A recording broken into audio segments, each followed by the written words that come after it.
조직신학 개론을 수강하시는 학생 여러분, 일주일 동안 안녕하셨습니까? 오늘은 제4강 시간으로서 계시론과 영감론을 살펴보도록 하겠습니다.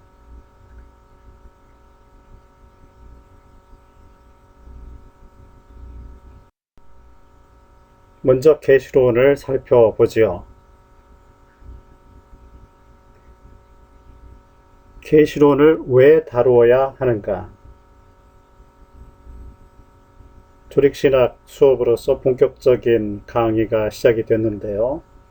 제일 먼저 취급해야 될 주제는 바로 이 계시론이죠. 왜 계시론을 제일 먼저 다루어야 할까요? 그 이유가 뭘까요?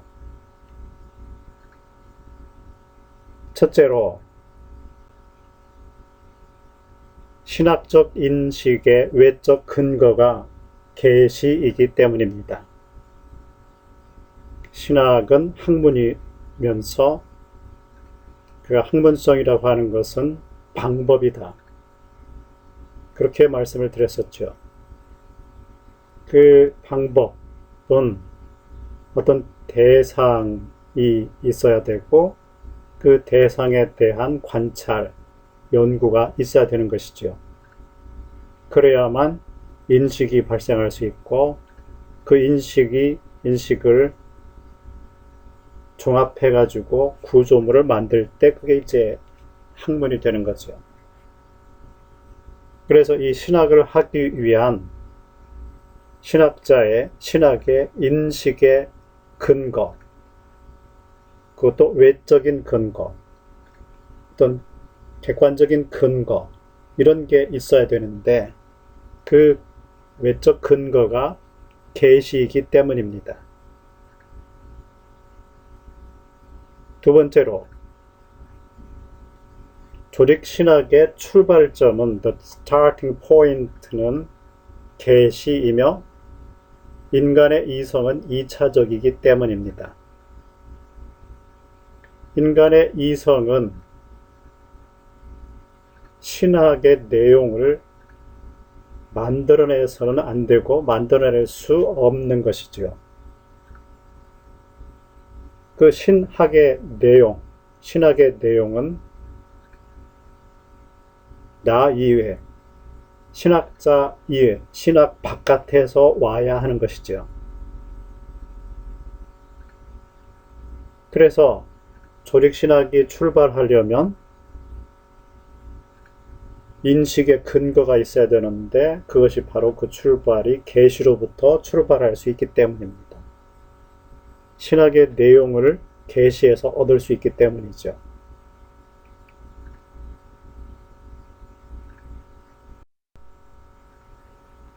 자, 그러면 계시라는 말에는 어떤 뜻이 담겨 있는지 계시라는 용어의 의미를 살펴보도록 하겠습니다. 이 계시라는 말은 헬라어에서 온 것이죠. 이 헬라어는 그 어원을 살펴보면 이 아뽀라는 말과 깔육도라고 하는 말이 있는데요. 이 두 단어가 합쳐진 말입니다. 아뽀라는 말은 뭐뭇으로부터 라는 의미를 갖는 전치사죠. 그리고 깔육도라는 말은 무언가를 덮개로 덮다 하는 말입니다.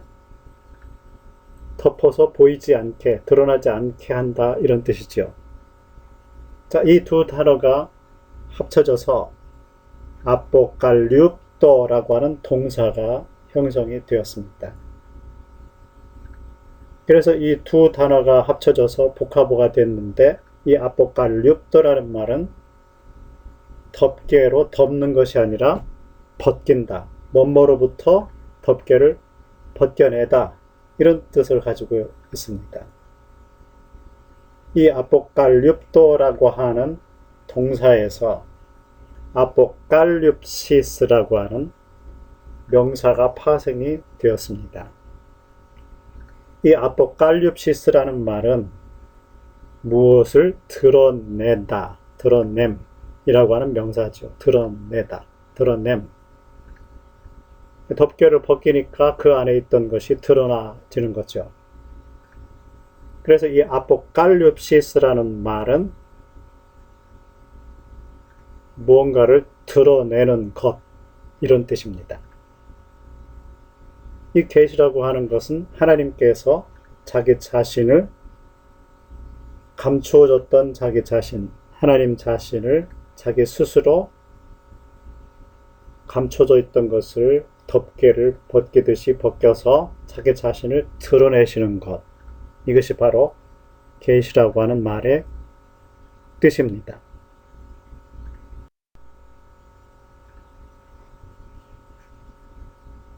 자, 그러면 이 계시와 관련되어서 조릭신학에서 신학적으로 사용하고 있는 혼돈을 일으킬 수 있는 용어들이 있습니다. 그것을 한번 정리를 해보겠습니다. 제일 먼저 계시라는 말이 있지요. 영어로는 revelation 이라는 말이죠. 자, 이 계시라는 용어는 신학적으로 인간을 향한 하나님의 자기 노출이다. 자기를 드러내는 것이죠. 근데 그것을 역동적으로 하시는 것이다. 인간을 향한 하나님의 자기 노출, 가르쳐 주시는 것, 인간에게 하나님 자신을 가르쳐 주시는 것, 이것이 바로 계시죠. 다음으로 두 번째는 영감이라는 말이 있습니다. inspiration이라는 말이 있는데요. 자, 이 영어 inspiration은 in이라고 하는 말과 spiration이라는 말이 합쳐진 말이죠. spiration이라는 말은 뭔가를 불어넣다 이런 뜻이죠. in, 뭐뭐 안에 불어넣는 것이죠. 바람을 불어넣는 것. 자, 이 영감이라고 하는 것은 신학적으로는 이런 뜻을 가지고 있다고 사람들이 약속을 했습니다. 성경의 기자들에게 하나님께서 특별하게 역사하신 과정. 하나님께서 역사를 하셨는데 누구에게 역사를 하셨느냐면 2000년 전에 또는 그 이전에 구약과 신약의 저자들에게 특별하게 역사하신 과정. 이것을 영감이라고 합니다. 문학이나 음악이라든지 또는 문학 또는 미술 이런 데서 어떤 영감이 떠올랐다. 이런 말을 하기도 하죠. 그런데 그런 의미 말고 신학적으로는 하나님께서 인간에게 역사하시는데 그 누구에게 역사하신 것을 영감이라고 하느냐면 성경의 기자들에게 하신 것을 영감이라고 합니다. 세 번째는 조명이라고 하는 용어가 있습니다. 이 조명이라고 하는 말은 illumination이라고 하는 영어가 있죠.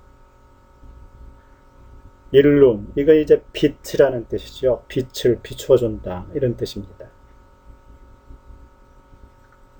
자, 이 조명이라고 하는 말은 조력신학적으로는 성경의 독자들에게 하나님께서 역사하시는 과정을 조명이라고 합니다.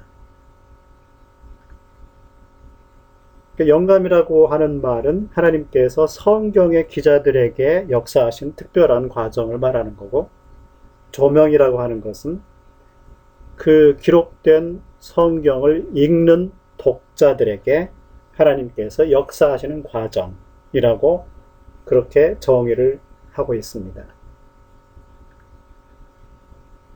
자, 이렇게 계시, 영감, 조명 이 세 가지가 하나님께서 인간에게 오는 어떤 특별한 역사, 알게 하시는 역사, 자기 자신을, 하나님 자신을 알게 하시는 역사에 관련된 세 가지의 용어가 있는데요. 이 용어들을 각각 정의를 해보았습니다.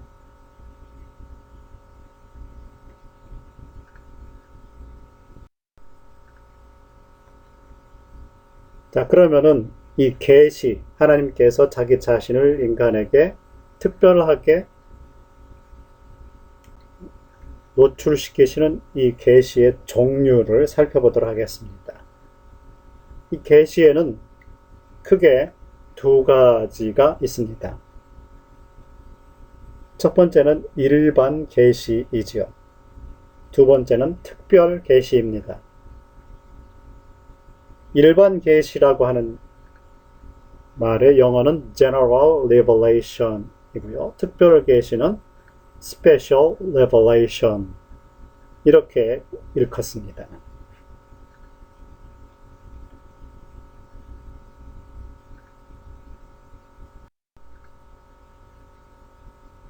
자, 일반 계시는 무엇이냐? 일반 계시의 정의는 인간의 마음의 구조 또는 자연 또는 역사를 통해 전달되는 하나님의 계시, 이것을 일반 계시라고 합니다.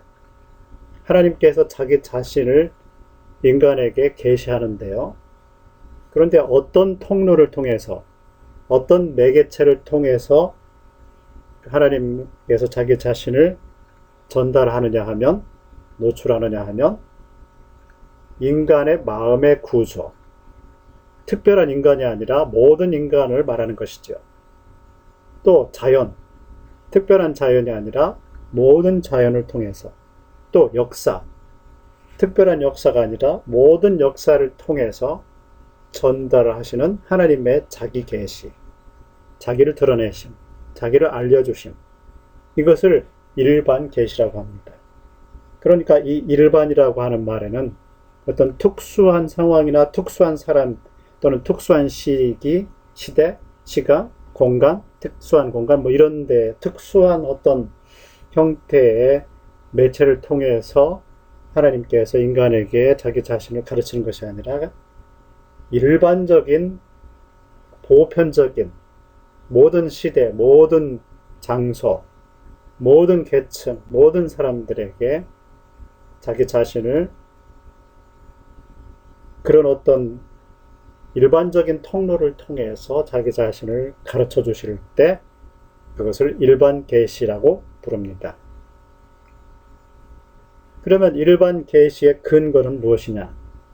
그것은 하나님의 창조, creation이지요. 하나님께서는 온 세상을 창조하셨죠. 전반적으로, 일반적으로 모든 시대와 모든 시간을 다 포함해서 하나님께서 창조하셨는데 그 창조에 근거하는 것이 바로 일반 계시입니다. 그러면 일반 계시의 범위는 어떤 것이냐? 일반 계시의 범위는 모든 시대, 모든 장소에서 모든 사람들에게 하나님께서 자기 자신을 가르쳐 주시는 것, 이것을 일반 계시의 범위라고 볼 수가 있습니다.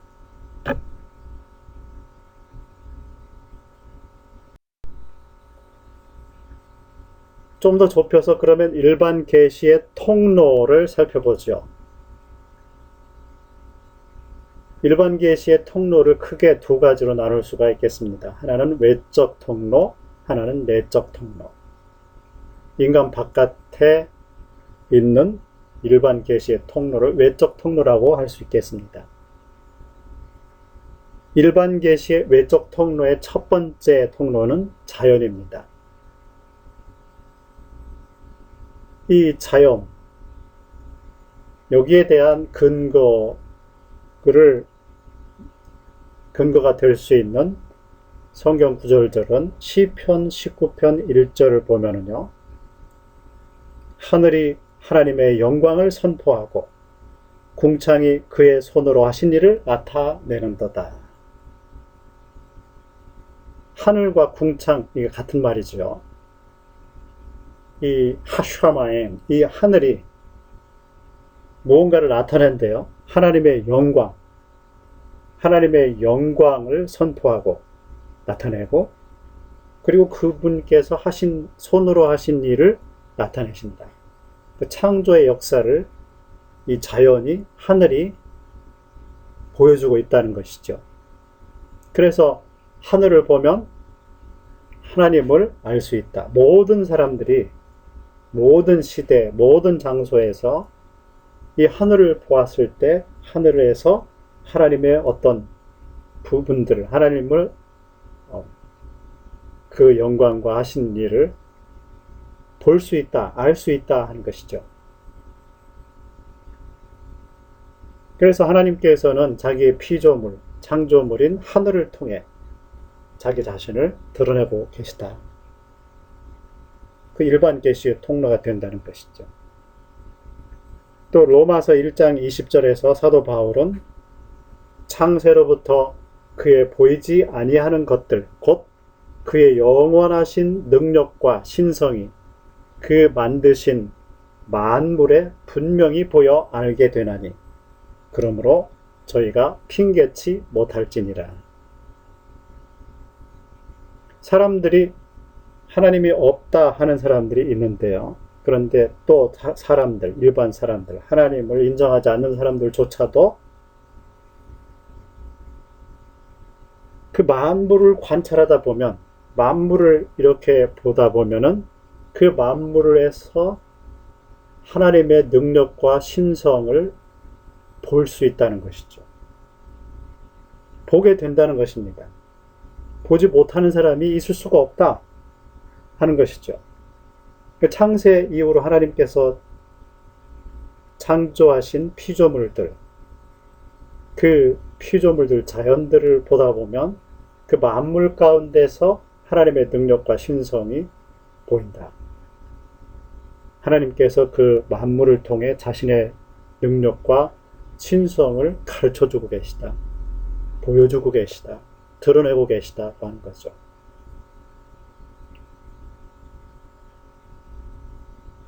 그 다음에 외적 통로의 두 번째 통로는 역사라고 볼 수 있습니다. 역사.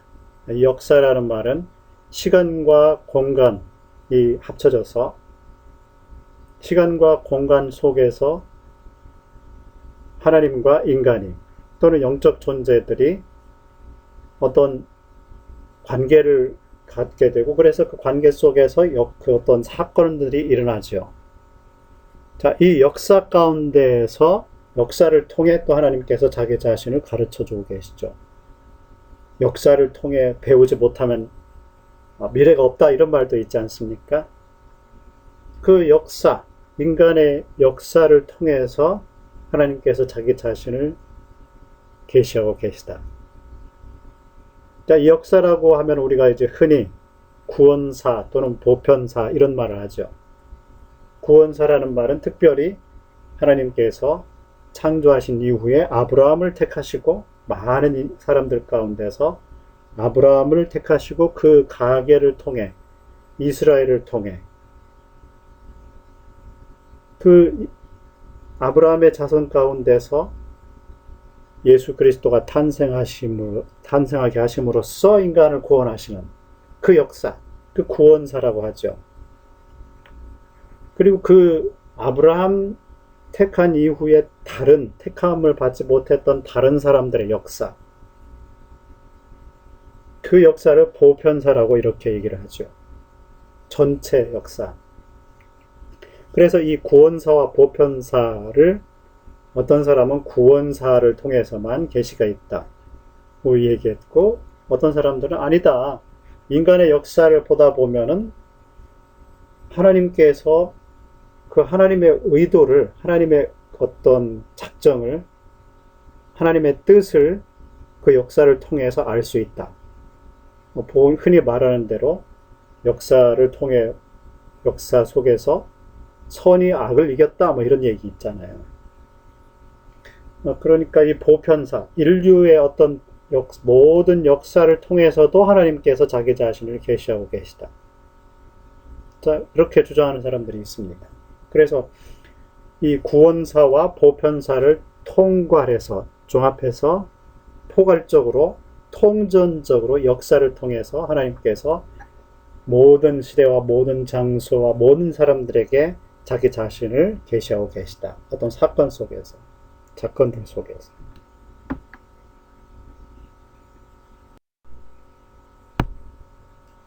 푸른 하늘 은하수 하얀 쪽뺀 은하수 사진이죠.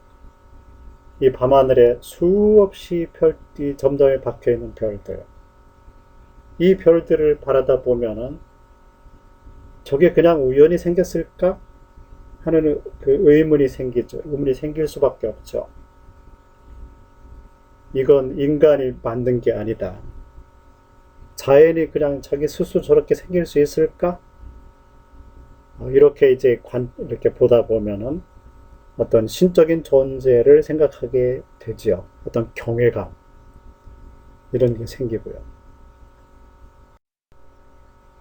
이런 우주의 별들의 세계를 담은 사진을 보다 보면 경이로움과 더불어서 두려움이 생기죠.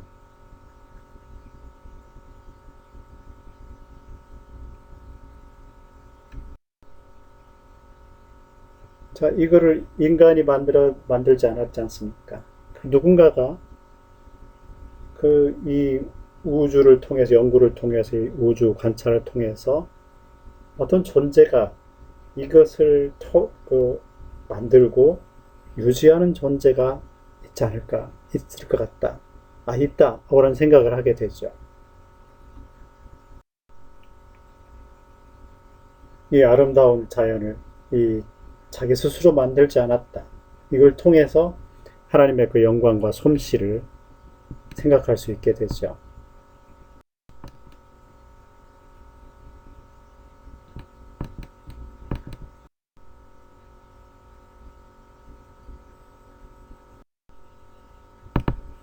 자, 이렇게 인간의 하나님께서 자기 자신을 일반적으로 계시하시는 그 자연과 역사를 통한 방법을 살펴봤고요. 외적인 통로죠.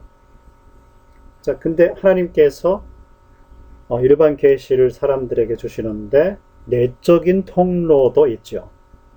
이 내적인 통로의 대표적인 것은 모든 인간의 안에 있는 양심이라고 하는 것입니다. 로마서 2장 15절에서 바울은 이렇게 이야기를 했습니다. 율법이 없는 이방인이 본성으로 율법의 일을 행할 때에는 이 사람은 율법이 없어도 자기가 자기에게 율법이 되나니, 이런 이들은 그 양심이 증거가 되어 그 생각들이 서로 혹은 고발하며 혹은 변명하며 그 마음에 새긴 율법의 행위를 나타내느니라. 모든 사람들에게는, 하나님을 믿지 않는 사람도 그 안에 양심이라는 것이 있다는 것이죠. 그래서 그 양심이 유대인이 아닌 다른 이방인들 안에도 있어서 이 양심이라는 것이 율법의 역할을 했다는 것이죠. 하고 지금도 하고 있다는 것이죠. 인간 안에, 모든 인간 안에 있는 양심이라고 하는 것이 자기 스스로 고발도 하고 또 변명도 하고 이러면서 어떤 자기가 아닌 자기 초월적인, 자기는 아닌데 자기 안에 또 다른 게 있죠. 양심이라는 것이. 이 양심이라고 하는 것을 헬라어로 이렇게 분석을 해보면요, syneidesis 말이죠. 이 syneidesis 말은 두 단어가 합쳐진 말입니다. 하나는 syn이라고 하는 말이고요, 하나는 eido라고 하는 말이죠. syn이라고 하는 말은 뭐뭐과 함께, 이런 말이죠. 이 eido라고 하는 동사는 보다, 이런 뜻입니다. syn이라는 말은 전치사고요, eido라는 말은 보다, 이런 말이죠. 그래서 이 syneido는 함께 보다 이런 뜻을 가지고 있고, 이게 명사화돼서 쉰 에이데시스라고 하는 말이 됐죠. 그래서 이 쉰 에이데시스라는 말은 함께 봄 이런 뜻이죠. 이 말에서 영어의 conscience라는 말이 생겼죠. 이 conscience라는 말은 라틴어의 conscio라에서 온 말인데요. 이 conscio라는 말은 con이라고 하는 뭐뭐과 함께라고 하는 뜻과 scio 뭐뭐 알다 이런 함께 알다에서 온 거죠.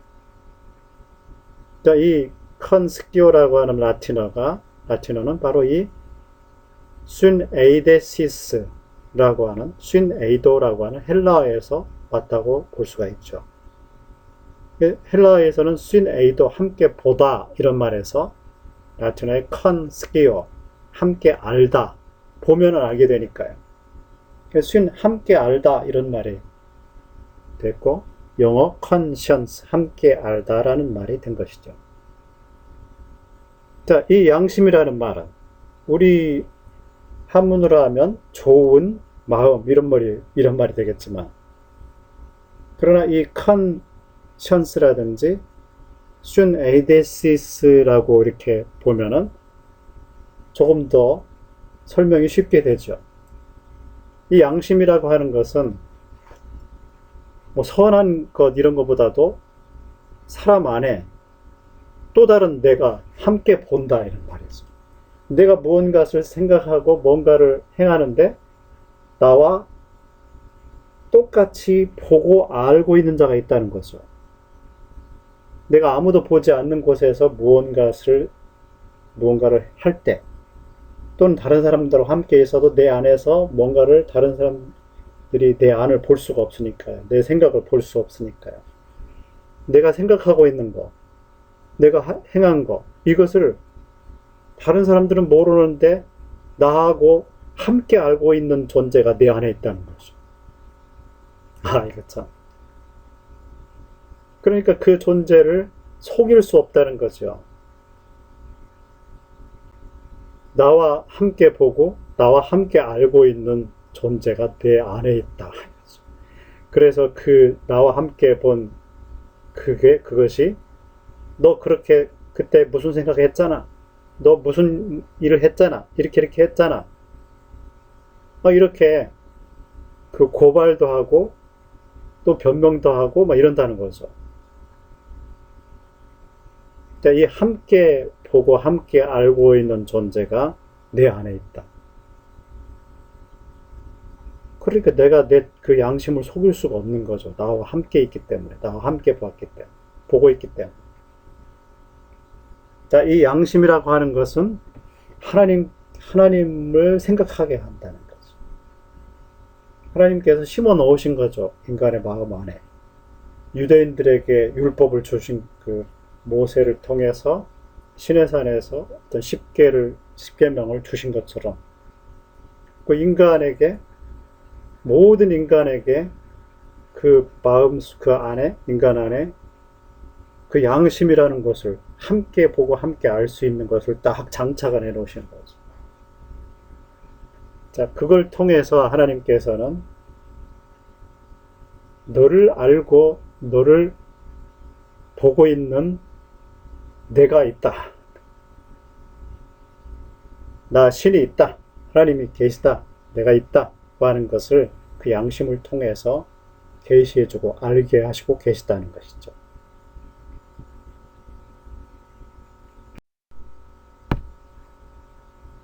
자, 이렇게 하나님의 자기 계시, 자기를 알려주심, 인간에게 알려주심에 대해서 그것도 일반 계시, 특별한 것이 아닌 모든 사람들에게 모든 시대와 모든 장소에서 하나님을 드러내시는 이 일반 계시에 대해서 여러 가지 견해들이 있습니다. 첫째는 부정적인 견해가 있습니다. 칼바르트라고 하는 사람은 그 인간과 자연 계시와는 접촉점이 전혀 없다. 이렇게 주장을 했습니다. 그러니까 인간이 아무리 자연을 살펴보고 관찰한다 할지라도 하나님에 대해서 알 수가 없다. 인간과 하나님은 하늘과 땅의 차이만큼 크게 차이가 있기 때문에, 질적으로, 존재적으로 차이가 있기 때문에 그 자연을 통해서 하나님을 접촉할 수는 없다. 알 수 없는 것이다. 이렇게 주장을 했습니다. 이게 이제 칼바르트의 초기 생각이죠.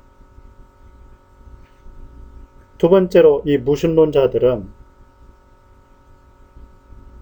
인간만 인간이 있을 뿐이고 그 신은 있다고 하는, 존재한다고 하는 신은 인간에게 어떤 계시도 하지 않는다. 계시도 받고 있지 않다. 인간 스스로 그냥 있는 것이다. 그렇게 계시의 존재를 부정했죠. 그럼 불가지론자들은 임마누엘 칸트라고 하는, 그런 칸트라든지 계몽주의자들, 뭐 이런 사람들은 뭐 계시가 아무리 있다 할지라도, 신이 인간에게 자기 자신을 가르쳐 주고자 한다 할지라도 인간은 그 계시 바깥에, 내 바깥에 있는 계시를 알 수가 없다.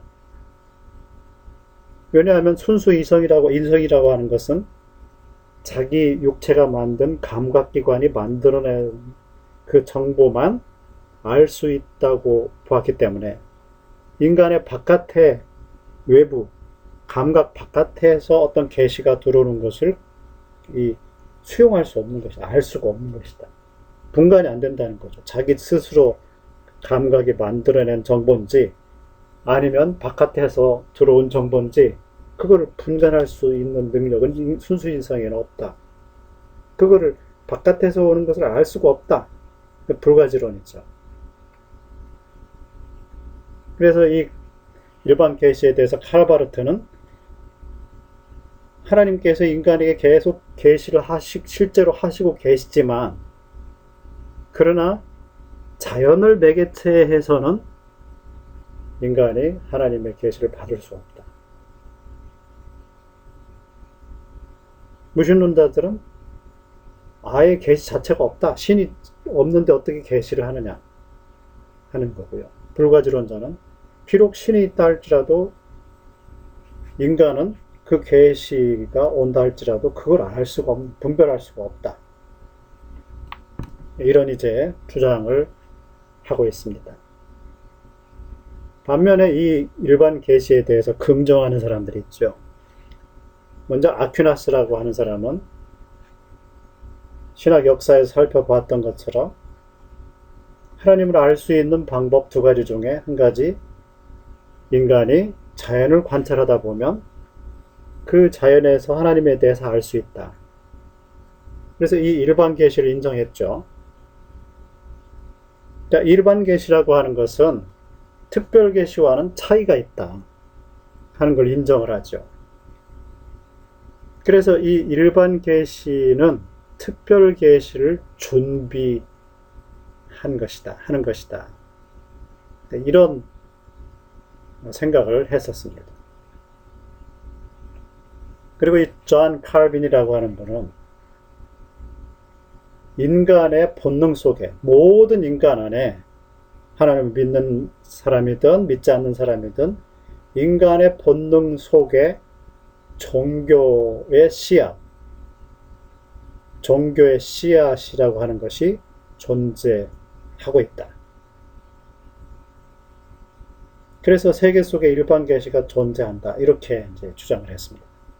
종교의 씨앗, 하나님을 찾고자 하는 그것. 그러니까 하나님께서 인간 안에 하나님을 찾을 수 있는 본성을 그 안에 심어 놓았다는 거죠. 그것을 일컬어서 종교의 씨앗이라는 말로 표현하는 것이죠. 브룬너라고 하는 사람은 하나님께서 인간을 하나님의 형상으로 만드셨는데, 그렇기 때문에 자연계시라고 하는 접촉점을 통해서 하나님을 알 수 있게 그렇게 어떤 구조를 인간에게 이미 만들어 놓으셨다. 하나님의 형상이라고 하는 것은 하나님을 알 수 있는, 자연을 통해서 하나님을 알 수 있는 그 구조가 된 것이다. 능력이 된 것이다. 그러니까 인간 안에 들어있는 것이다. 하나님이 그것을 만들어 놓으셨다. 이렇게 이제 주장을 했습니다. 그 다음에 이 저스틴 마트라고 하는 그 교부 시대 이전에 이제 기독교인인데 세속적인 철학을 통해서 그리스도교를 변호하고 전파시키려고 했던 그런 사람이죠. 자, 이 저스틴 마트라고 하는 분은 일반 계시에도 구원의 능력이 존재한다. 이렇게 주장을 했습니다.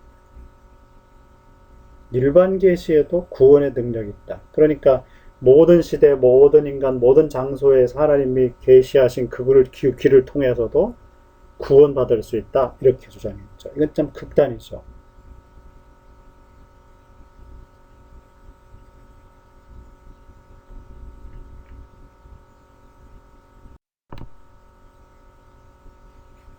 그러면 이런 일반 계시의 가치는 어떤 것이냐 생각해 보죠. 일반 계시의 가치는 크게 이제 두 가지로 생각을 해 보겠습니다. 이방인의 세계에 어떤 가치가 있을 수 있는데, 그것은 이방에 있는 이방인들, 유대인 이외에, 기독교인 이외에 어떤 이방 종교들이 있죠. 불교라든지 이슬람이라든지 뭐 이런 종교들이 있는데, 그런 이방 종교들의 존재를 설명할 수가 있죠.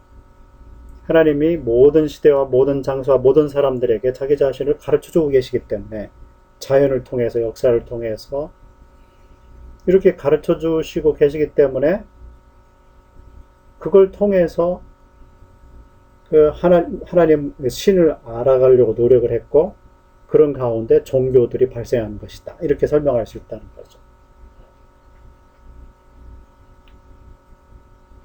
그리고 또 이제 인간 편에서 인간 스스로 하나님을, 신을 탐구해 가는 것이 이제 가능하다고 하는 것이죠.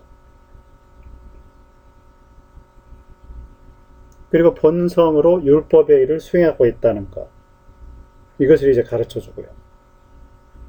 성령의 일반 사역에 참여케 하는 것이다. 뭐 이런 이제 일반 계시의 이제 가치, 이방 세계에 대한 가치가 있죠. 그러면 우리 기독교인들에게는 이 일반 계시가 어떤 가치가 있느냐?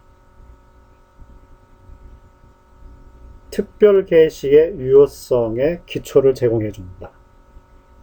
두 번째는 특별 계시와 함께 유용한 시각을 제공해 줍니다.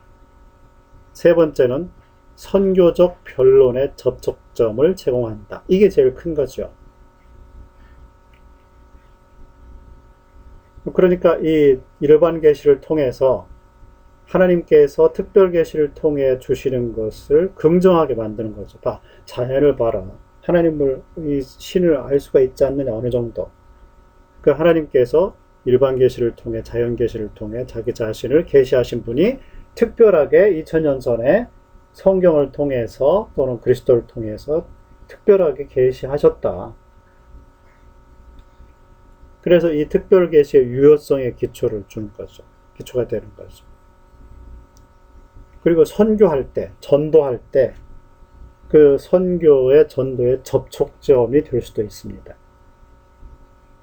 아무리 불신자라 할지라도, 이방 종교 사람이라 할지라도 그 자연을 관찰하다 보면, 역사를 관찰하다 보면, 그리고 자기 자신의 안에 있는 양심을 이렇게 쫓아가다 보면 신의 존재에 대해서 생각해보고, 뭐 어떤 부분에서, 어떤 순간순간, 어떤 장소에서 그런 생각을 하게 될 때가 있었겠죠. 그것을 대화하다 보면은 그런 일반 계시를 통해서 신에 대해서 알 수 있었던 것, 또는 자기 스스로 추구했었던 것, 이런 것들이 이런 말을 할 때가 있죠. 그걸 통해서, 그래, 바로 당신이 일반 계시를 통해서 자연을 통해 역사를 통해 양심을 통해서 그 생각해봤던 신이 바로 이 성경의 신이다. 그 신이 세상을 창조하신 것이다. 이렇게 이제 그 일반 계시를 통해서 특별 계시로 넘어갈 수 있다는 거죠. 그 접촉점, 컨택 포인트, 미셔널 컨택 포인트가 될 수 있다는 것입니다.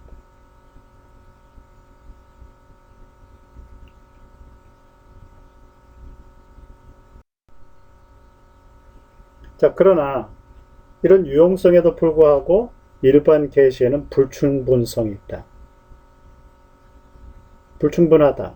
첫째는 이성은 죄 때문에 일반 계시를 정확하게 잘 읽지 못한다 하는 것입니다. 인간의 이성이 죄 때문에 가려져서 어두워져서 확실하게 분명하게 초점이 맞지 않게 그 일반 계시로 왜곡해서 알 수도 있다는 거죠. 언제나 뭐 신에 대해서 알 수가 없다 하는 것입니다. 그리고 일반 계시를 통해서는 하나님을 인격으로 알 수가 없다. 뭐 자연이나 또는 역사나 양심을 통해서는 하나님에 대해서 어렴풋이 알 수는 있지만 그 하나님을, 신을 인격적으로 만날 수는 없다는 거죠.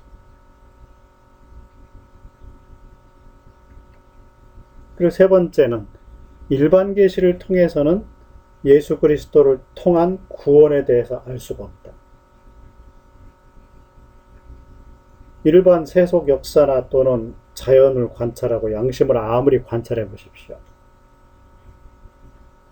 산에 올라가서 깊은 산중에 들어가서 관찰을 아무리 해도, 우주에 가서 관찰을 아무리 해도, 양심을 아무리 들여다봐도, 인간의 일반 역사를 아무리 뒤져봐도 예수 그리스도의 구원에 대해서 알 수가 없죠. 예수 그리스도를 알 수가 없죠.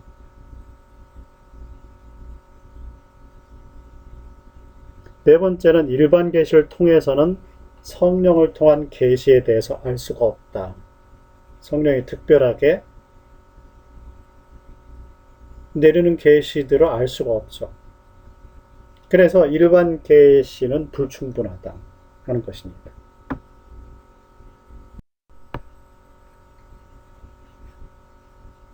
자, 이렇게 일반 계시에 대해서 살펴보았고요. 그러면 이제 특별 계시에 대해서 살펴보도록 하겠습니다. Special Revelation. 자, 특별 계시라는 것은 무엇이냐? 정의를 내려보죠. 특별한 역사적 행동, 그리고 그리스도의 성육신, 그리고 성령 침례와 은사들을 통한 하나님의 계시. 이것을 이제 특별 계시라고 할 수가 있습니다. 모든 시대와 모든 장소, 모든 인간에게 하신 계시가 아니고 특별한 시기와 특별한 시간과 특별한 장소와 특별한 사람에게 하나님께서 자기 자신의 뜻을 나타내실 때 그것을 특별 계시라고 하는 것입니다. 그런 특별 계시는 특별한 역사적 행동이나 그리스도의 성육신 또는 성령의 역사를 통해서 하나님이 자기 자신을 계시하실 때 이것이 특별 계시다고 하는 것입니다. 특별 계시의 성격은 어떤 것이냐? 첫째는 언어적이다. linguistic이라고 하는 거죠. 이 언어적이라는 말, 이 언어라는 말은 소통이 가능하게 한다 하는 거죠. 언어는 소통의 수단 아닙니까? 매개체죠. 매체. 자, 그래서 특별 계시가 언어적이라고 하는 것은 인간이 그 하나님의 그 특별 계시에 딱 접했을 때 인간이 보거나 또는 듣거나 이해가 가능하도록 계시가 온다는 거죠. 하나님께서 말씀을 하시는데 어떤 인간이 알아듣지 못한다면 계시가 일어날 수가 없죠. 그래서 그 어떤 특별한 장소와 특별한 시간과 특별한 사람에게 하나님께서 자기 자신을 가르쳐 주실 때 만약에 그 사람이 한국 사람이다 그러면 한국말로 계시를 하시는 거죠. 영어를 쓰는 사람이라 그러면 영어로 하시고 그 이해할 수 있게 보고 듣고 해도 이해하지 못한다면 그 계시가 발생할 수가 없는 거죠. 그래서 특별 계시는 언어적이다. 이해가 가능하게 온다는 거죠. 두 번째는 인격적이다. 퍼스널 하는 것이다. 그 자연이나 어떤 양심, 역사 이런 걸 통해서 하나님을 접할 때는 인격적인 것이 아니죠.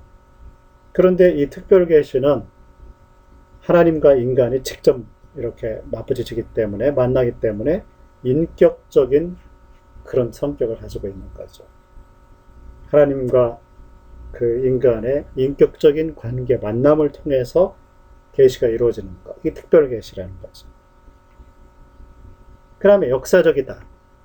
역사적이라는 말은 그냥 허공에서 한 것이 아니고 어떤 특별한 역사, 시간과 공간 속에서 하신 것이다.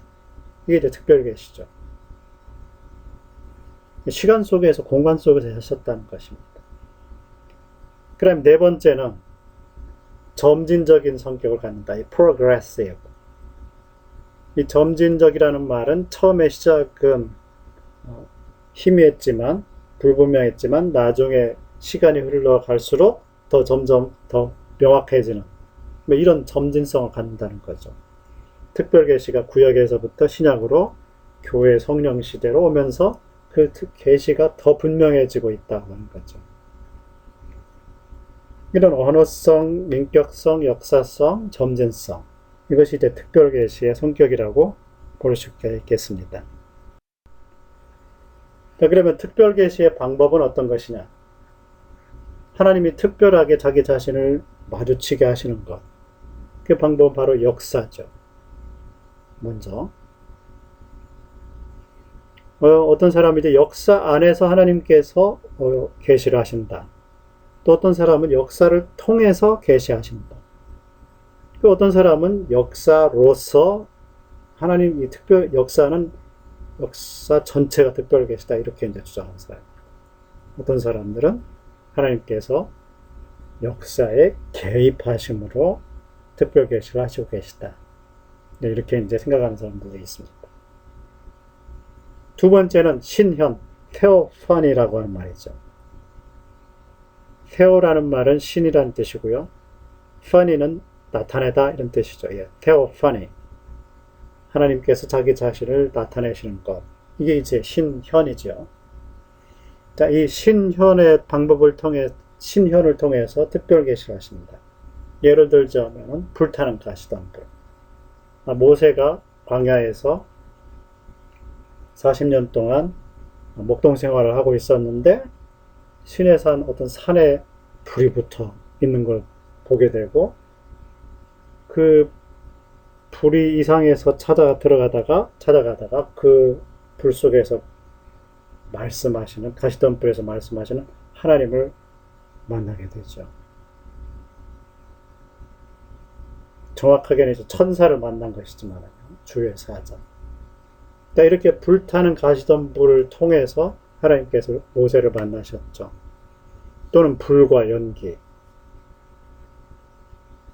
어떤 때는 성전 안에 사람들이 이렇게 제사를 드릴 때 성전 안에 불이 들기도 하고 연기가 막 차기도 하고 그렇지 않습니까? 이 불과 연기를 통해서 신현하기도 구름 기둥과 불 기둥 이런 것도 있지 않습니까? 또는 주의 사자라고 하는 특별한 천사를 통해서 아브라함에게 찾아오기도 하시고 직접 이렇게 하나님의 뜻을 전달하시지 않으셨습니까? 자, 이런 신현을 통해서 하나님께서 어떤 대리하는 존재들을 통해서 자기 자신을 특별하게 계시하실 때 이게 이제 신현이죠. 그 다음에 또 방법은 꿈이 있습니다. 인간 안에서 이제 발생하는 꿈. 다니엘이 기도하면서 미래에 대해서 막 기도할 때 환상이 열리죠. 꿈에 꿈을 꾸게 되지 않습니까? 자, 이런 꿈을 통해서 또는 환상을 통해서 베드로가 타락에서 기도하다가 보자기에 신성한 짐승과 부정한 짐승이 내려오죠. 이 부정한 짐승을 먹으라 그러니까 베드로가 안 먹습니다. 그러니까 3번 그게 내려왔다 올라갔다 하죠.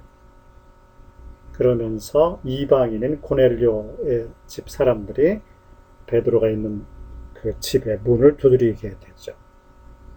이방인들에게 복음을 전하라고 하는 하나님의 뜻, 이 특별한 계시가 베드로에게 환상을 통해서 온 것이죠. 그 다음에 이적이나 표적, 이 세메이온, 이 표적을 통해서도 하나님께서 자기 자신을 드러내시죠. 이적이나 표적, 요나의 표적. 요나가 큰 고기 뱃속에서 3일 동안 죽은 것처럼 있다가 3일 만에 밖으로 나왔다. 니느웨로 토해련에 떴다. 이것은 그리스도가 3일 동안 죽음 속으로 들어가 계시다가 부활할 것에 대한 표적이다. 이런 말씀이시죠. 그 다음에 예언적인 말을 통해서, 예언자들의 말을 통해서 하나님께서 자기 자신을 계시하기도 하시죠. 그리고 이 성육신, incarnation, 말씀이 육신이 되어 오신 그것을 통해서 하나님께서 자기 자신을 계시하셨습니다. 히브리서 기자는 여러 가지 모양으로 말씀하신 하나님이 이 모든 마지막 날에 아들로 말씀하셨다. 이렇게 기록했습니다.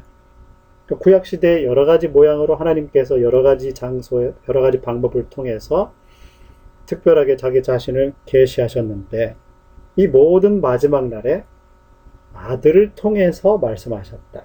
하나님의 아들이 하나님과 동등하신 하나님의 아들께서 자기 자신을 낮추어서 인간이 되어서 사람이 되어 오셔서 그 아들을 통해 말씀하신 것이죠. 그래서 우리 예수님께서는 내가 너희에게 말하는 것은 아버지께 들은 것만 말하는 것이다. 보고 들은 것만 말하고 있다. 이런 말씀하셨죠. 그래서 이 성육신 자체, 말씀이 육신이 되어 오신 예수 그리스도 자체가 하나님 아버지, 하나님의 말씀이셨다는 거죠. 계시였다는 거죠. 특별 계시. 그 다음에 이 기록을 통해서, 문자를 통해서 하나님께서 또 계시하기도 하죠. 그 특별 계시가 기록된 것이 바로 구약과 신약인 성경이죠. 그리고 이 기록 이후에 하나님께서는 성령 침례 또는 성령의 은사들 이걸 통해서 하나님께서 또 계시하고 계시다.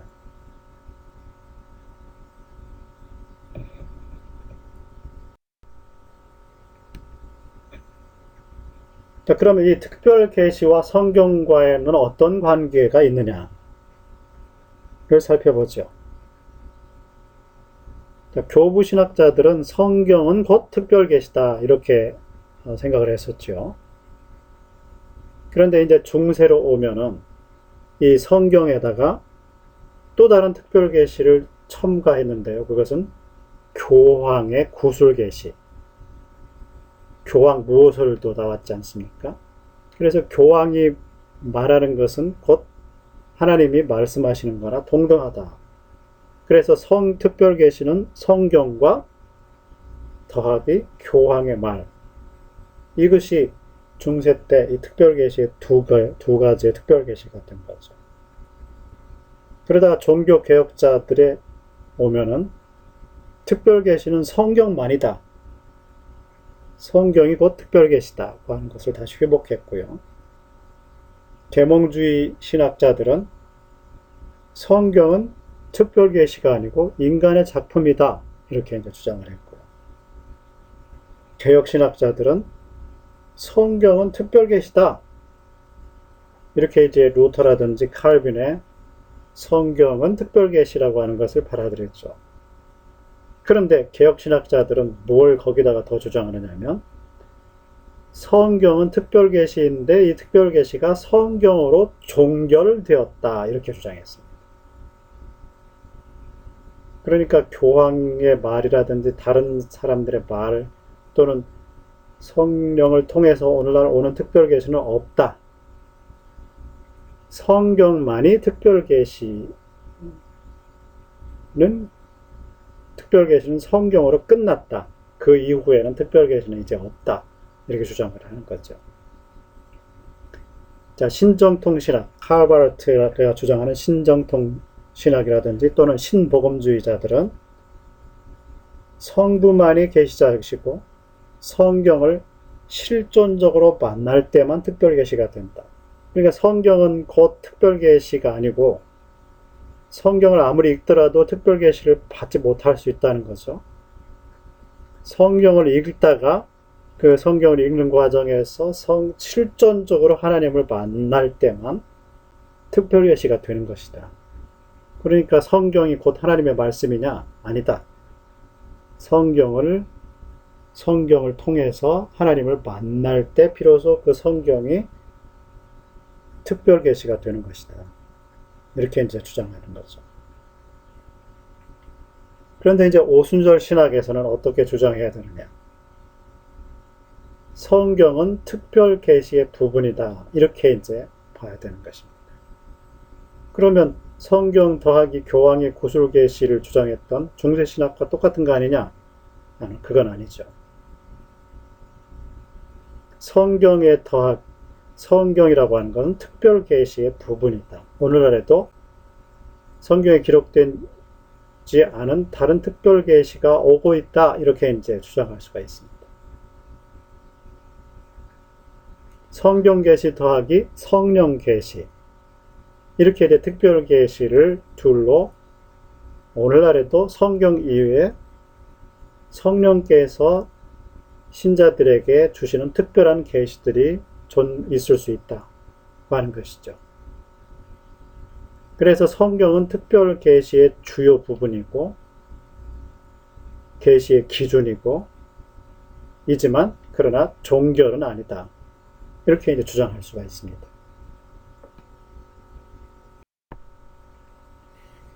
그러면 현대의 특별 계시의 가능성 또는 계시의 가능성을 생각을 해보면 첫째는 하나님께서 현대에도 지금도 여전히 일반 계시, 자연과 역사와 양심을 통해서 하나님께서 자기 자신을 모든 시대와 모든 사람들과 모든 장소의 사람들에게 자기 자신을 계시하고 계시죠.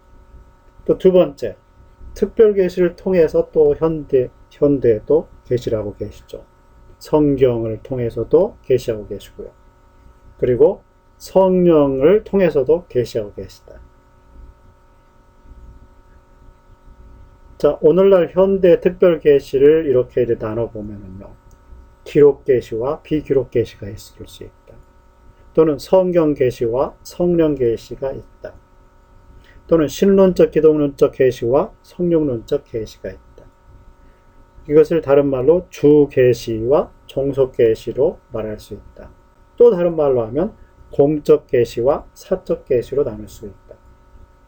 이 공적 계시와 사적 계시는 공적이라는 말은 모든 사람에게 일반적으로 그러나 특별하게 오는 그런 계시를 공적 계시라고 하고 사적 계시는 특별한 사람에게 사적으로 오는 계시라고 말할 수 있죠. 자, 그런데 이 공적 계시는 끝났다 하는 것입니다. 공적 계시는 끝났고 그것은 곧 성경이라고 말할 수 있죠. 이것은 구원을 위해서 필요한 계시들은 이미 끝났다. 그러니까 공적 계시는 끝났다. 구원을 위한 계시는 끝났다. 구원의 방법이라든지 어떻게 사람이 죄로부터 구원을 받고 악으로부터 구원을 받고 어둠으로부터 구원을 받을 수 있느냐고 하는 것은 죽음으로부터 구원을 받을 수 있느냐고 하는 것은 이미 거기에 대한 계시는 예수 그리스도 그리고 성경이 기록되므로 끝났다는 것이죠. 그래서 이것을 성경 계시, 기록 계시, 신론적, 기독론적 계시, 주 계시라고, 공적 계시라고 말하는 것이죠.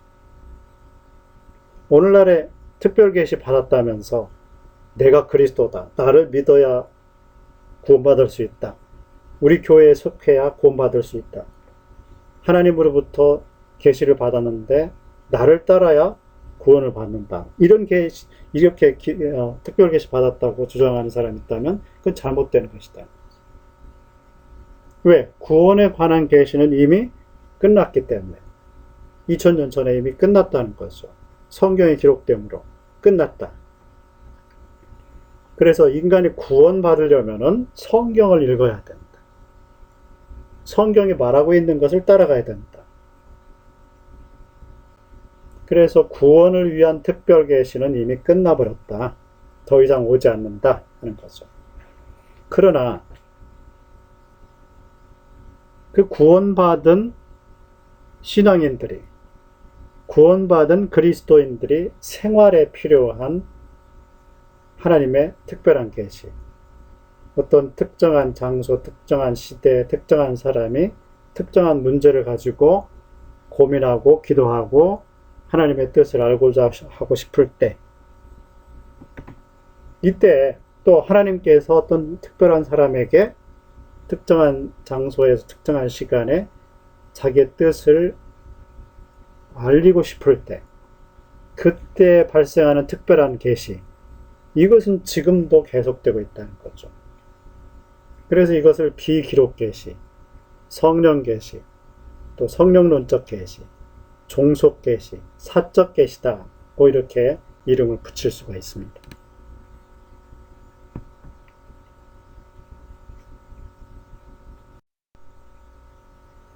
좀 더 얘기를 하자면 성경 계시는, 구원을 위한 계시는 종결되었다. 성경을 통해 예수가 그리스도이심을 알게 되고 믿어야만 구원을 받을 수 있다는 거죠. 성령 그가 오시면 내가 너희에게 말한 모든 것을 생각나게 하리라. 이렇게 우리 예수님께서 보혜사 성령에 대해서 소개하셨죠. 예수 그리스도가 말씀하시고 행하신 것, 이 모든 것은 이미 기록이 되어 있죠.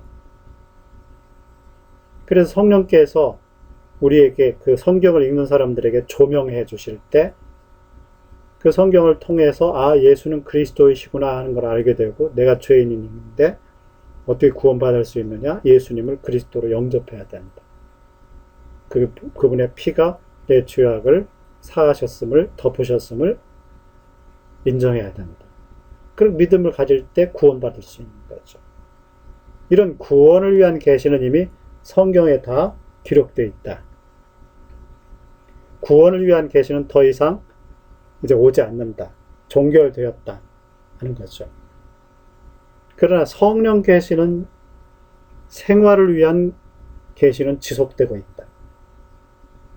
우리 예수님께서 말씀하시기를 진리의 성령이 오시면 너희를 모든 진리 가운데로 인도하실 것이고 그리고 장래일을 너희에게 알리실 것이다. 이런 말씀하셨죠.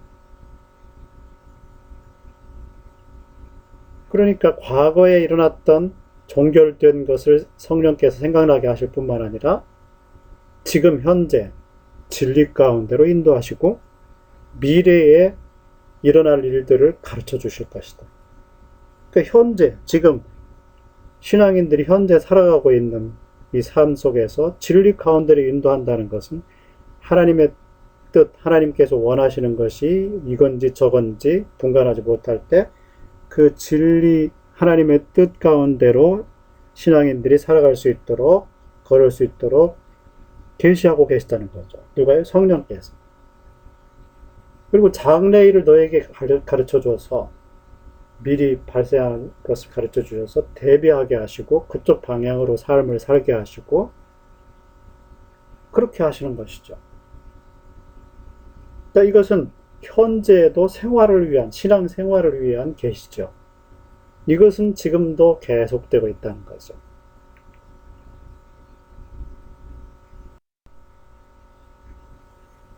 자, 이 성경 계시와 성령 계시는 상호 보완적이어야 된다. 성경 계시를 무시하고 성령 계시만 막 강조하다 보면 어떤 기준을 잊어버리는 거죠. 또 성경 계시만 딱 붙들면 구원 이후의 생활 속에서의 하나님의 뜻을 발견하기가 어렵죠. 불가능하죠. 그래서 이 성경 계시와 성령 계시는 상호 보완적이 되어야 됩니다.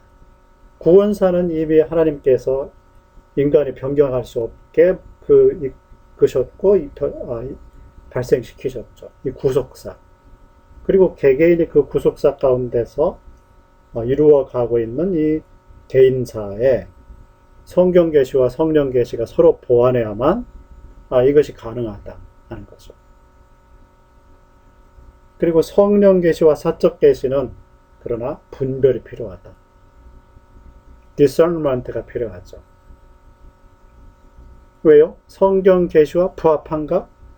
어떤 계시가 특별 계시가 성령 계시가 오셨는데 사적 계시가 왔는데 이것이 성경 계시와 부합한 것인가 하고 물어봐야 될 필요가 있는 거죠. 부합할 때는 따라야 되고 부합하지 않으면 이거는 성령께서 주신 계시가 아니구나 할 수 있죠. 그리고 계시의 근원이 무엇인가를 따져 물어야 되죠. 어떤 계시가 내게 왔는데 이게 하나님께로부터 성령으로부터 온 건지 아니면 악령으로부터 온 건지 아니면 내가 스스로 생각한 건지 이것을 분별할 필요가 있다는 거죠. 그리고 사적 계시는 불분명하다. 어떤 꿈을 통해서 어떤 성령께서 말씀하신 음성을 통해서 또 생각나게 하심을 통해서 계시가 왔는데 그러나 그 계시는 완벽한 상태로 오는 건 아니죠. 모호한 상태로 오죠. 불분명해요. 그래서 분별과 해석이 필요한 거죠. 정확한 해석이. 아무리 그렇게 한다 할지라도 불분명하다. 자, 그리고 발화자의 마음은 어떤 상태인가? 그 계시를 받은 특별 계시를 받은 사람의 마음의 상태에 따라서 계시의 해석 능력이 달라지는 거죠. 그러니까 이걸 조심해야 되는 것입니다. 또 발화자가 어떤 목적으로 발화하는가? 자기 자신이나 또는 다른 사람이 어떤 특별 계시를 받았다고 하고 말을 할 때 어떤 목적으로 그 말을 하는가를 분별할 필요가 있는 거죠. 자, 이렇게 사적 또는 성령 계시는 분별의 필요가 필요하다. 자, 그리고 이 사적 계시는 자기 자신뿐만 아니라 공동체를 살려야 된다는 거죠. 이 신앙 공동체, 신앙 그 형제와 자매들을 무너뜨리는 그런 특별 계시는 존재할 수가 없는 거죠. 아니, 존재해서는 안 되죠. 그래서 그리스도의 공동체를 세우는가 하는 물음이 필요합니다.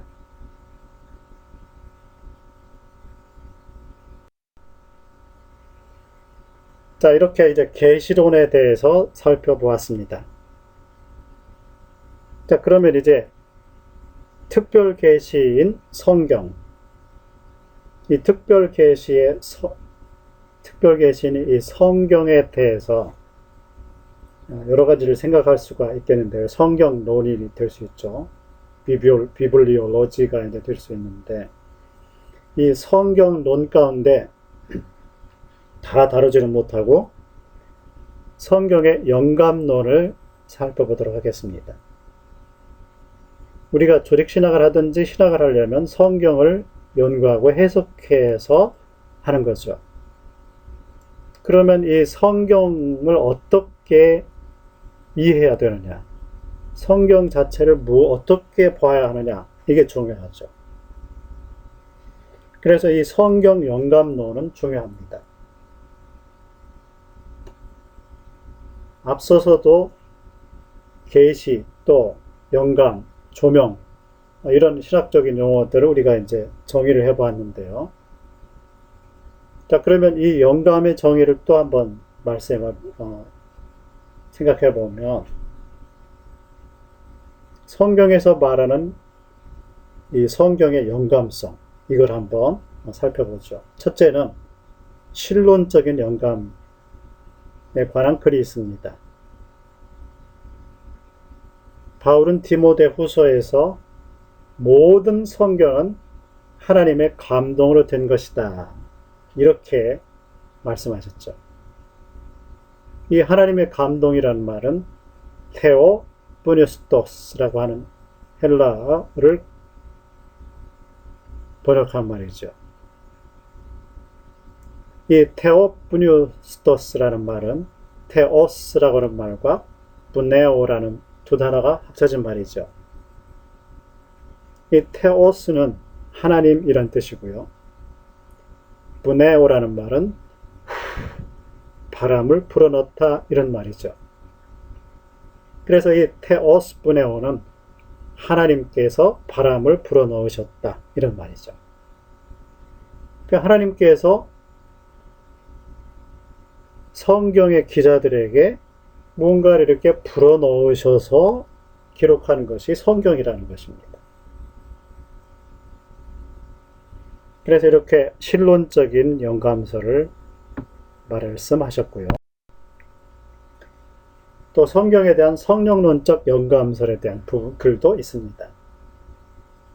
경의 모든 예언은 사사로이 풀 것이 아니니 예언은 언제든지 사람의 뜻으로 낸 것이 아니요 오직 성령의 감동하심을 입은 사람들이 하나님께 받아 말한 것입니다. 이렇게 이제 베드로 사도가 베드로 후서에서 성경에 대해서 진술했습니다. 성경에 기록된 모든 예언은 사서로이 풀어서는 안 된다.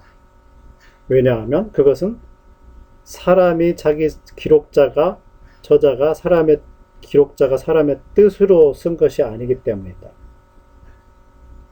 그것은 오직 성령의 감동을 입었다, 이런 말이죠. 성령의 감동하심을 입었다. 자, 이 말은 휴포 분유마토스 하기우, 성령의 감동이란 말은 성령 아래서, 이런 말입니다. 휴포라는 말은 뭐뭐 아래서, 언더라는 말이죠. 분유마토스 하기우라는 말은 성령이라는 말이죠. 그러니까 성령 아래서 사람이 페로메노이라는 말은 짊어졌다, 이런 말이죠. 성령 안에서 짊어진 사람들, 그러니까 뭔가 성령께서 역사하시는 것이죠. 성령의 감동하심을 입은 사람들이, 그러니까 성령의 역사에 의해서 낸 것이다 하는 거죠. 사사로이 한 것이 아니고 자기가 만들어낸 것이 아니라는 거죠. 성경의 기자들이 만들어낸 것이 아니라 성령 아래서 성령의 역사의 산물이 바로 성경이다. 하나님께 받아서 말한 것이다. 엘랄레산, 하나님께 받아서 말한 것이다. 그러니까 자기가 말한 것이 아니고 성령의 역사 아래서 하나님께서 받아서 말하는 것이다. 중개자라는 거죠. 중개자. 그때 성령의 어떤 역사가 있었다는 거죠. 그래서 성령론적인 영감을 말하고 있습니다. 자, 그러면 영감의 성질에 관한 여러 설들을 살펴보도록 하겠습니다. 이 성경의 영감성에 대해서 사람들이 여러 가지 생각을 했습니다. 첫째는 기계설 또는 구수설이 있습니다. 메카니컬 또는 딕테이셔널 테오리죠. 자, 이 기계설 또는 구수설은 성경의 기자들은 하나님께서 불러주시는 대로 받아 썼다. 그러니까 성경의 기자들이 성경을 기록할 때 자기가 만들어서 창작해서 기록하는 것이 아니고 마치 기계처럼 하나님께서 불러주면 그것을 그냥 듣고 받아서 썼을 뿐이다. 이런 기계 역할만 한 것이다. 볼펜 역할만 한 것이다. 펜 역할만 한 것이다. 네, 이렇게 이제 주장하는 것입니다. 예를 들자면은 성경에서 보면 에레미야가 그 왕에게 하나님의 말씀을 전할 때 하나님이 에레미야에게 말씀하시면 에레미야가 바룩에게 그걸 기록하게 했죠. 에레미야가 기록한 것이 아니고 바룩이라는 사람을 서기관을 통해서 그 기록하는 사람을 통해서 기록하게 했죠. 그러면 그 기록을 왕에게 주었고 그 왕이 그 기록을 찢어버리면 그러면 또 하나님께서 에레미야에게 말씀하시면 에레미야는 그 말씀을 바룩에게 말하고 바룩이 또 기록해가지고 왕에게 갖다 주고 이런 과정을 거쳤죠. 그러니까 이게 이제 기계설이 될 수 있는 거죠. 하나님이 구수하시고 인간은 기계처럼 쓰는 기계처럼 그렇게 썼을 뿐이다. 이렇게 이제 주장하는 거죠. 이런 기계설 또는 구수설은 성경의 초월성을 최대로 강화하는 거죠. 그리고 인간성을 최대로 약화하는 것이다. 이 설의 장점은 성경에는 오류가 절대 없다 이렇게 주장할 수가 있죠. 왜? 하나님이 그저 인간 기자들을 통해서 기록하게 하셨기 때문에 그 기록의 내용은 하나님이 직접 말씀하신 거고 그래서 오류가 없다는 거죠. 이 설은 이렇게 하나님의 성경에 오류가 없다는 것을 가장 강력하게 주장할 수 있는 설이죠. 두 번째는 이 기계설 또는 구수설의 정반대에 있는 설이죠. 그것은 직관설입니다. intuitional 또는 natural이라고 하는 거죠. 이 직관설은 성경의 기자들이라고 하는 것은 어떤 하나님을 만나서 하나님의 음성을 듣거나 해서 기록한 것이 아니고 자연인의 특출한 통찰력으로 썼다. 그러니까 인간이 자기 스스로 생각해내서 만들어내서 썼다는 거죠. 그러니까 영감이 없는 거죠. 하나님께서 간섭하지 않은 거죠. 성경을 쓸 때. 인간이 자기 스스로 교육받고 생활하는 가운데 느낀 점, 그런 것을 그냥 쓴 것이다 하는 거죠. 이게 직관설이죠.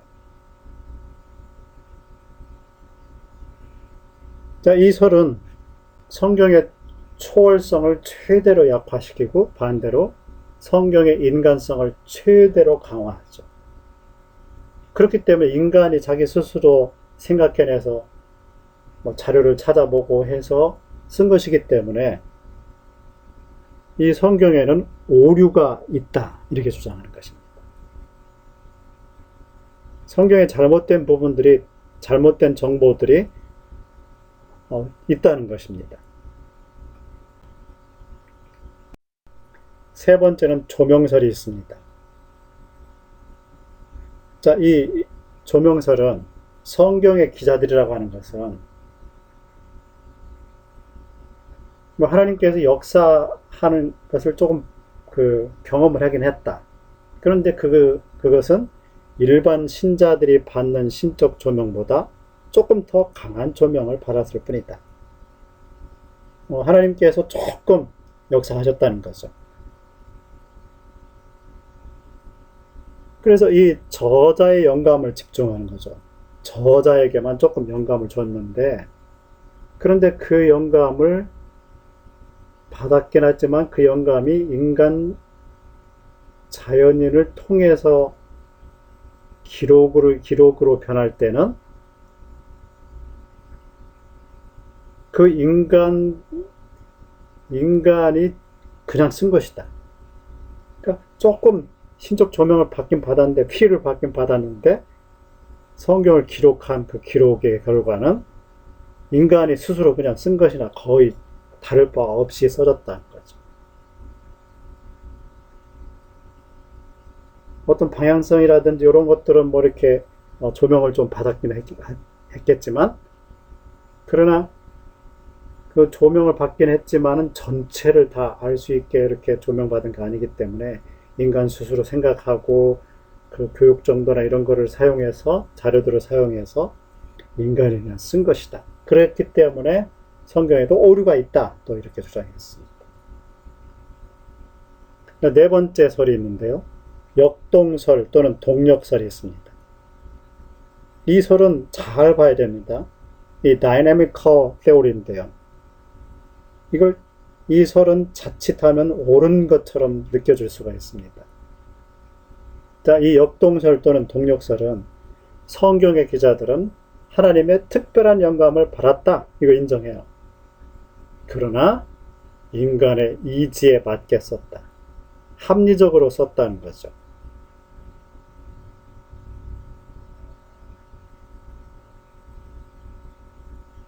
자, 이것은 저자의 영감성을 인정하긴 해요. 그리고 성경의 영감성도 인정을 합니다. 특별한 영감을 받아서 인간의 이지에 맞게 썼기 때문에 저자의 영감도 있고 성경의 영감도 있지만, 그러나 성경에는 역사에 대한 오류가 있다. 역사의 정보들에 있어서는 과학이나 또는 역사의 정보에 있어서는 오류가 있다. 구원을 위해서는 성경이 오류가 없지만 역사적 정보, 성경이 말하는 역사적 정보라든지 과학적 정보에는 오류가 있다. 이렇게 이제 주장을 합니다. 이게 굉장히 위험한 설이죠. 다섯 번째, 가장 적절한 영감설이 될 수 있는데요. 유기적 영감설이 있습니다. Organic Theory죠. 성경의 저자들은 하나님께서 저자의 성격, 재능, 교육, 용어, 문체 등을 통해서 기록하게 하셨지만, 그러나 오류가 없도록 역사하셨다. 이게 중요합니다. 오류가 없도록 역사하셨다. 성경의 저자들을 하나님께서 영감하실 때 그 저자의 교육 정도, 재능, 문체, 선호하는 것, 관점 이런 것들을 사용해서 기록하게 하셨지만, 그걸 통과해서 기록하게 하셨지만, 그러나 최종적 성경 기록은 오류가 없게 역사하셨다. 이게 바로 유기적 영감설입니다. 그래서 저자 영감도 인정하고 성경의 영감도 인정하면서 구원에 관해 성경은 구원에 관해서도 오류가 없지만 역사적 진술이나 과학적 진술에도 오류가 없다. 이렇게 주장을 합니다. 이것이 가장 성경적이죠. 성경에 오류가 있다는 것을 인정하는 순간에 예수는 그리스도라고 하는 진술도 오류가 되어버립니다.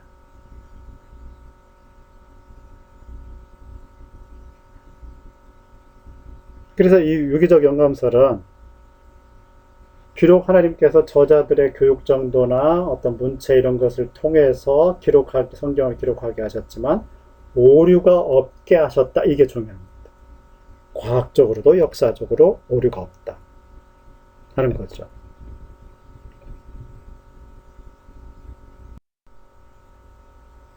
그래서 영감의 범위에 관한 설을 정리해 잡으면 저자에 대해서는 사상 영감, 축자 영감 이렇게 볼 수 있죠. 어떤 사람들은 사상만 영감했다. 어떤 사람들은 글자 하나하나까지 쓰는데 글자 하나하나까지 다 하나님께서 간섭하셨다는 거죠. 그리고 성경의 책들에 대한 영감 범위는 부분 영감, 완전 영감이죠. 부분 영감설 사람들은 하나님께서 영감을 주어서 써긴 성경을 기록했지만 다 영감한 게 아니고 부분들만 하나님께서 영감하셔서 오류들이 있을 수 있다. 이렇게 이제 주장한 거죠. 그럼 완전 영감은 모든 책들에 대해서 다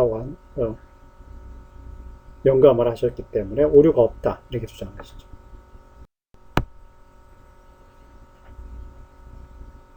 성경 무호에 대해서 어떤 사람들은 목적 무호서를 주장하고 제한 무호서를 주장하죠. 그리스도와 인격을 교제하는 데는, 인격적 교제하는 데는 그런 목적을 위해서는 성경이 무호하다. 그러나 나머지는 오류가 있다. 이렇게 주장하는 사람들. 제한적 무호설은 구원을 위한 교리 언급에는 무호하지만 과학적이나 역사적 언급에 의해서는 오류가 가능하다. 이렇게 주장하는. 오늘날 이 제한 무호설이 모든 신학교를 다 점령하고 있습니다.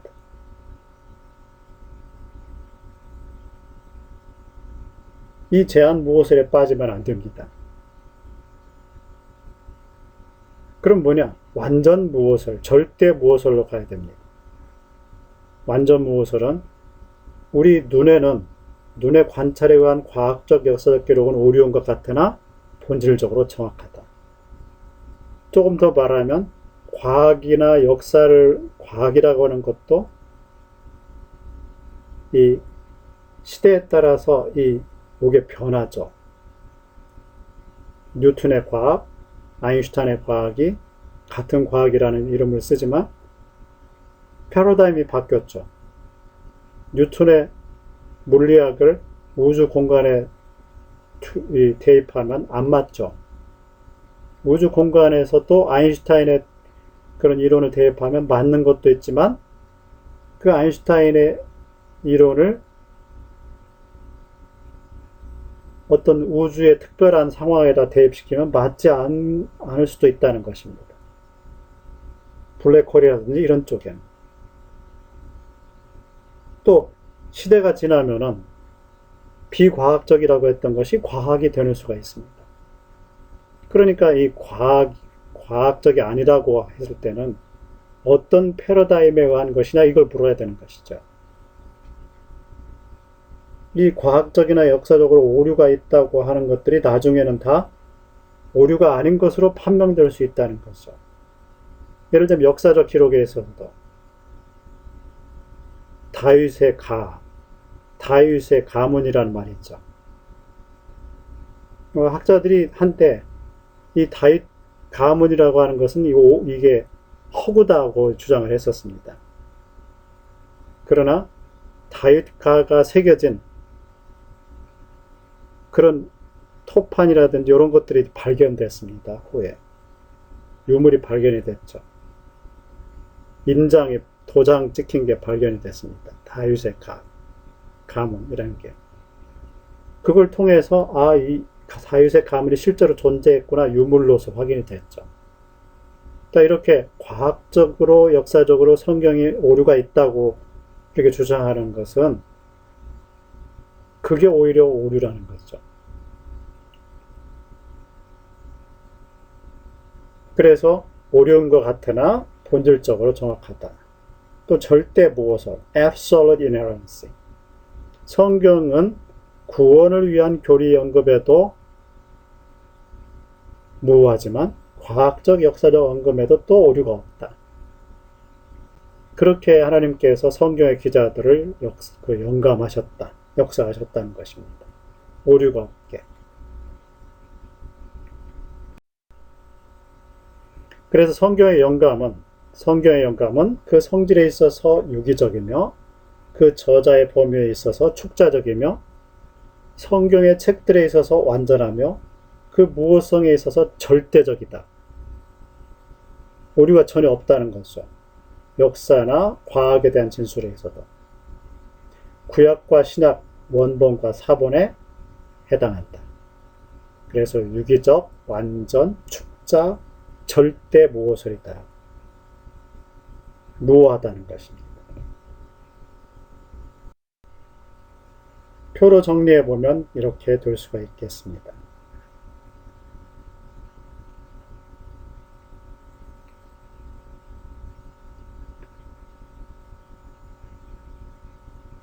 우리 오순절주의자들이 택해야 할 것은 바로 오른쪽에서 두 번째 부분, 유기적 연감설이 될 수가 있겠습니다.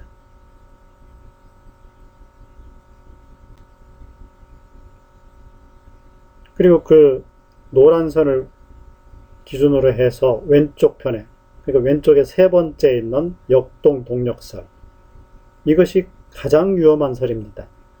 이 설에 빠져버리면 안 됩니다. 신정통주의 또는 신복음주의, 흔히 말하는 복음주의, 신학에서 채택하는 이런 영감설이죠.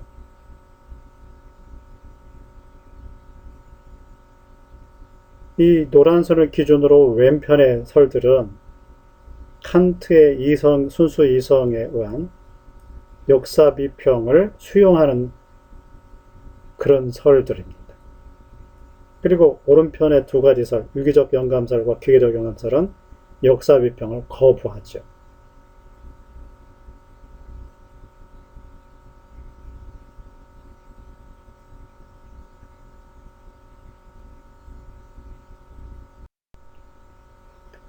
자, 이렇게 제4강 계시론과 영감론을 살펴보았습니다.